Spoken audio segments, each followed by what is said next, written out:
Well, you go first. You guys want to do like I go, hi, Mitch Cohen. This is my partner, Keith Pape. I'm Mitch. I'm Keith, right? I got that right? No, Wait, I'm not Mitch, you're Mitch. You start off well. Okay, all right. It's been 10 years since the beginning of the company. So we're making a video about it being 10 years. They made us do this. We're doing this under duress. First thing that comes to mind when starting YPM is how do we do this in a new way? Well, see, I thought pie. Pie? Right, because that little breakfast place that we went to. Oh, yes. Our first meeting ever was in a breakfast restaurant. Do you know what it's called? No, it's gone now. It's gone now? Yeah, in Burbank. He made the mistake of doing a couple YouTube shorts with me, and he was roped back in. Now he's stuck. Well, day one is definitely pie. But year one. But year one, I think year one was the year of Mansell, right? Yes. I correct. really think year one was all about Chris. Chris was everything in getting us started. He was supportive from the very beginning. Came up with all the wacky ideas, and we were off to the races. The only other word for year one would be Nicole and like signing up for 900 credit cards to pay with everything sequentially. Start charge it. There you go. How do we meet? That's Seth's fault. 2012, Seth I worked with before, and he brought me over to Eisenberg, and that's where we met. Eric, you were there before I was. Yep, I got there in 2009. We got introduced. We started working on projects together for about 3 years, three and a Yeah. half years, and then we both left the company. Yeah, I left. I think about 8 months before you did. But then after you left and started making movies, I also made you help me with YouTube videos. So we never really lost touch. We kind of stayed in touch through it. A year after that is when that meeting happened, where we decided to talk about the company. What stands out to you? The things that we talked about in like the pie shop and all that about what do we want to be different than the other places we've been. To lean into that, we were small and nimble, to be able to do things quickly and not have to go through a whole lot of stuff to get things done. So our eagerness and our size at the time, I think, was our advantage, that when something came up, which tended to come up really quickly at first, we were able to act very quickly because we just didn't have much infrastructure yet to have to deal with, and we just jumped right into whatever assignments we had. Yeah, and I think the thing that always stood out to me was, well, I didn't like the discussions that he and I heard in other conference rooms at other agencies, where it was about, it was always about budget. Mm-hmm. It was, or fiefdoms. It was about this department wanting the money or that department wanting the money. It's like they didn't really want to do the work. They just wanted to secure the budget. We were like, let's not do that. Let's, anybody that works here has to be willing to kind of do anything. You have a day job, but the willingness to be scrappy, almost no matter what the size. And that turned out to be an advantage for us the first couple of years. Money was the biggest challenge. I think that's the hardest part. I think it felt like when somebody came to us with something, we always had an idea. Right. The idea didn't seem bad. It was just like, we have no money. It was just trying to figure out how, like, okay, we can do this. When you don't have a bunch of money in your account, how do you get it done until you get paid that first time? Yeah, and then also trial by fire, as we've individually done a million things, but never done it together. So we had no setup of process to do anything. So we were kind of making it up as we go. That's for sure. So that's by necessity. We kind of figured things out. It's sink or swim. And it felt like it was an interesting that 2016 was an interesting year in the way things were transitioning kind of from like Facebook meeting community to all of a sudden it's like a lot of our early stuff were those events. Mm-hmm. Hey, take 5 people here, do a bunch of, go to the Palladium and do this. And I don't think anybody had thought of, usually if you were an event company, then you do events. But like what we were doing in making content and working with creators, nobody had thought of events the way that we were. So it really was new, not just to us, but to them as well. Yeah, defining actually who we were and what we did. We can do that, sure. Like that was the whole thing. Yeah, whatever you need, we can do. And I think our versatility, that we weren't one-trick ponies, that we can adapt to the situation, whatever the situation called for, we were able to pull it off. Yeah, we didn't have to be a trailer house or a key art house. It was more of a, how do we solve a problem, and we'll just go do that. It doesn't matter what it is. I think what almost broke us is how quickly things took off, and how quickly we needed to scale up to be able to handle all this stuff, because we were a 2-man team at the beginning, and then Brian came on pretty early, but like the work we were getting demanded more than just Keith and I running around, like it took teams, Yep. and we didn't have them. Like we went from sharing like a shared table at a WeWork, then scooting over to the slightly larger, kind of diner style table, and all of a sudden we were in that fishbowl, and there were like 9 of us like just crammed in that one. You and me and Mitch and Brian and Alan and Selena. It was like everyone just like shoved in that WeWork, fishbowl the whole time, and just trying to, figure it out. And not just trying to mount one project, but then suddenly we were getting multiple clients. And then how do we scale that way as well? Not only to like accomplish a big, like going to Gamescom, taking 100 people overseas. We got a new client that has a completely different thing. They just want a video shot. So how do we do 2 things at once? Yeah, that we hadn't done scale, and I think this is when early on Selena and then Amy and Nicole definitely were like pro process. And it's like, oh, well, let's start building processes for the future that maybe, we don't need right now exactly, but we can already see these are problems that we're going to have. So it felt like people were like so surprised that we were talking about process at such a small size, but because we were having to multitask, you had to be really organized. EA Play is really when things turned around. That's when we had to really jump in and scale up immediately for our biggest event ever. We did Gamescom first, and then it was EA Play, which for us was more expansive. Just blew it out. Because there was many different things happening at one time. Right. So we were just in charge of one element for Gamescom, but then a lot of things were under our purview for EA Play. And that was just getting many people on board to help us and have 10 people in 10 different places at one time. It's like, oh, and we need people on the shuttle bus because people don't remember to get on, and there's 3 different hotels, and oh, there's actually interviews going on at this hotel and game capture going on at the other, and they just have to be at the green room.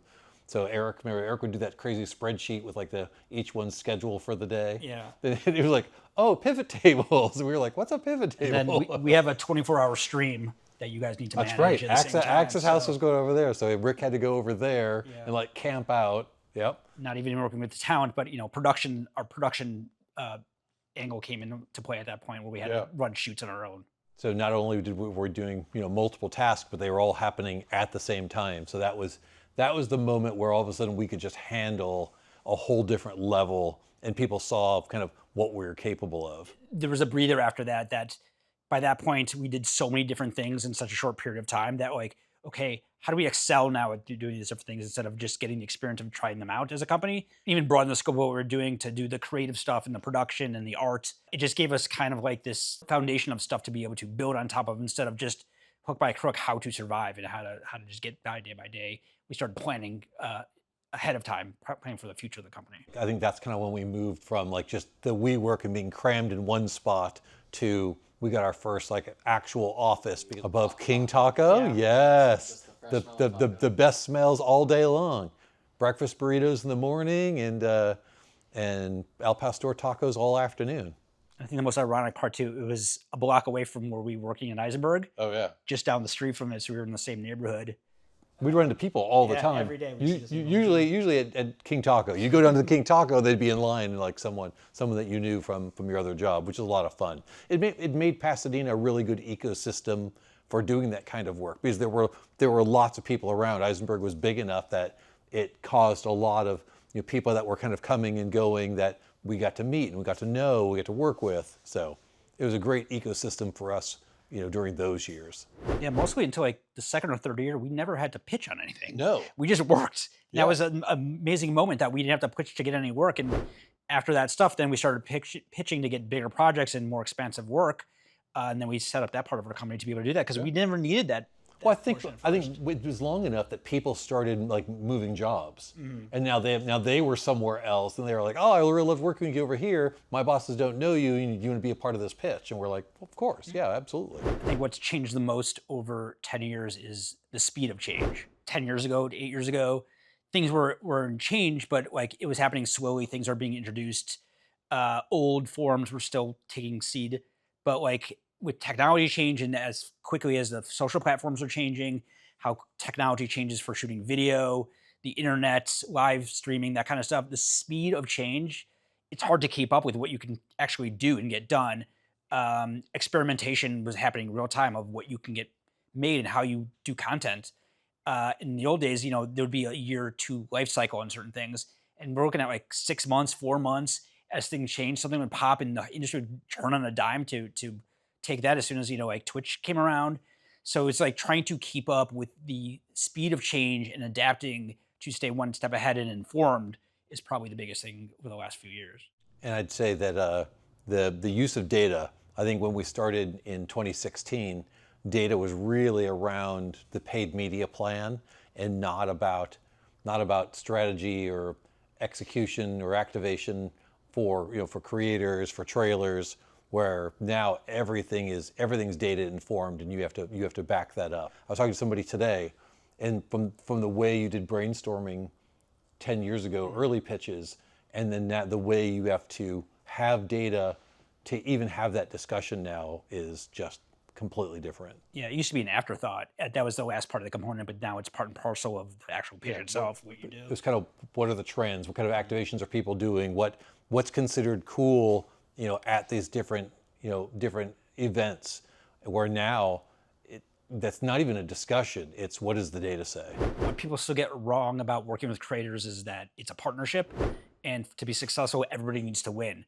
So everybody has to come to the table with their perspective and what works in their world. So when you're partnering two worlds together, it's a harmony and not a clash.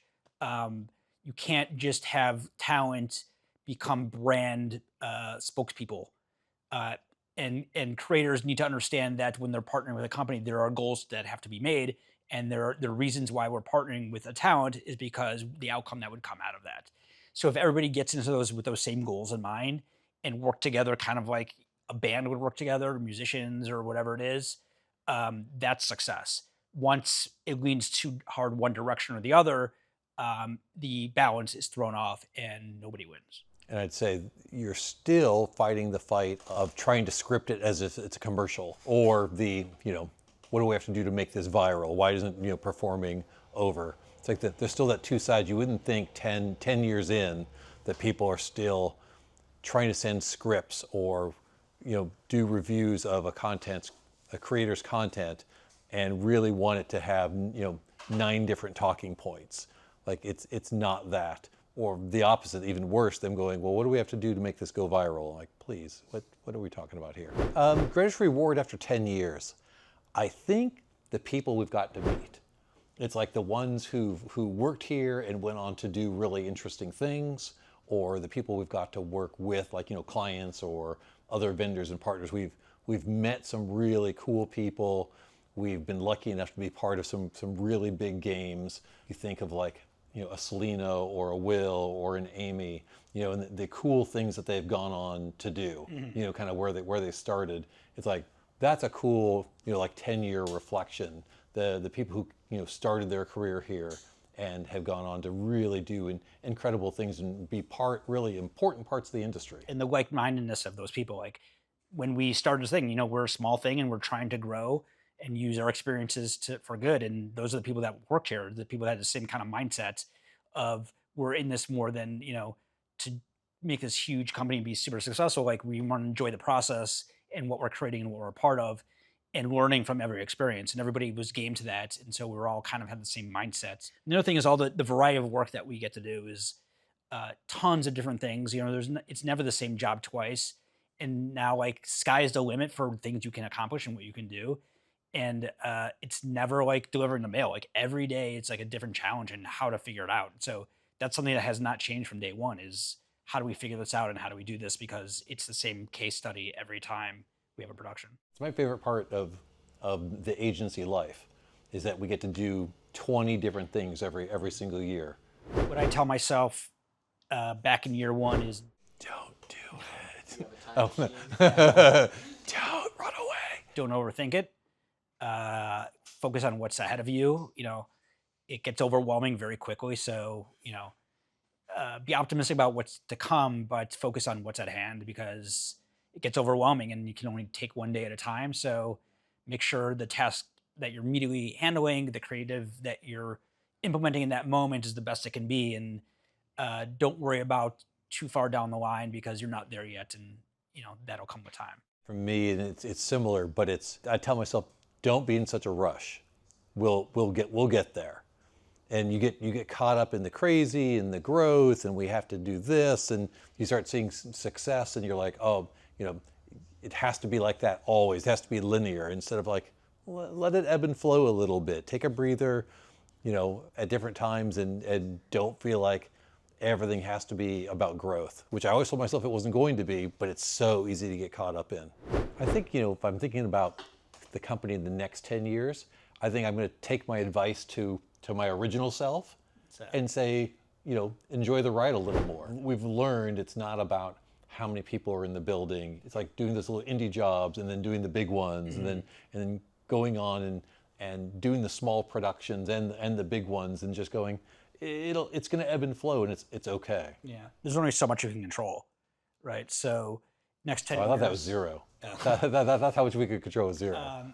Hopefully without that control, the company will flourish in different ways we haven't expected it to do. So let it grow organically the way it can, and follow the paths it takes you. And maybe we'll be doing things 10 years from now that we didn't even think were even feasible today, or work on types of content or programs or industries that's like, it never crossed our mind to try to even enter. But we become so experienced in doing so many different things that's just the cultural move that the company made, and it's can go in any direction, and don't try to control what it is or where it goes. You got final thoughts? Final words?